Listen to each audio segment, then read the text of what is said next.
এপিচিচিৰ সভাপতিৰ দায়িত্ব লাভৰ পিছতেই উজনিত গৌৰৱ গগৈ শনিবাৰে যোৰহাটত উপস্থিত হোৱাৰ পিছত আজি দলে বলে শিৱসাগৰত উপস্থিত হ'ল গৌৰৱ গগৈ। শিৱসাগৰত কেইবাশ ৰাইজে উষ্ম আদৰণি জনালে গৌৰৱ গগৈ। শিৱসাগৰৰ পৰা পোনে পোনে দেৰগাঁৱলৈ এপিচিচিৰ নৱনিযুক্ত সভাপতিগৰাকী।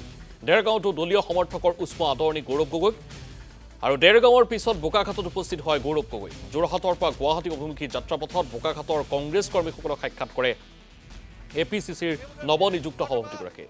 বোকাখাতত জনতাক সম্বোধন কৰাৰ পূৰ্বে শ্ৰী শ্ৰী কাকগোসানী দুৰ্গাথানত সেৱা লয় গৌৰৱ গগৈ। পাকিস্তান লিংক আৰু বিৰোধী ঐক্যমঞ্চৰ মিত্ৰতা সন্দৰ্ভতো মন্তব্য গৌৰৱ গগৈ। বিভিন্ন গুৰুত্বপূৰ্ণ বিষয়ৰ ওপৰত চিন্তা কৰিবলগীয়া আছে।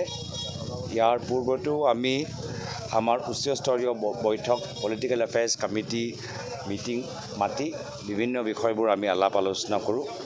একেই সেই প্ৰক্ৰিয়াটো আমি আগন্তুক দিনতো মানি চলিম। অলপ দিনৰ পিছত আমাৰ PAC মিটিং হ'ব আৰু বিভিন্ন আমাৰ জিলাৰ পৰা মানুহবোৰ আহিব। প্ৰত্যেকৰ লগত আমি আলাপ আলোচনা কৰি দলৰ কাৰণে এলায়েন্সৰ ক্ষেত্ৰত, সাংগঠনিক ক্ষেত্ৰত, ৰাজনৈতিক ক্ষেত্ৰত, সামাজিক মাধ্যমৰ ক্ষেত্ৰত, প্ৰচাৰৰ ক্ষেত্ৰত মাত্ৰ এলায়েন্সৰ লগত আৰু বহুতখিনি কাম কৰিবলগীয়া আছে। আজি সংগঠনৰ কেনেদৰে সবল কৰিব পাৰোঁ, এলায়েন্সৰ লগতে আমি ৰাইজৰ কোনকেইটা বিষয়ক আমি প্ৰাথমিকতা দিব লাগে, বৰ্তমান চৰকাৰৰ কেলেংকাৰী আমি কেনেদৰে ফাদিল কৰিব লাগে, বহুতখিনি গুৰুত্বপূৰ্ণ বিষয়ৰ ওপৰত আমি ধাৰাবাহিকভাৱে আলোচনা কৰি আমি সিদ্ধান্ত লৈ থাকিম।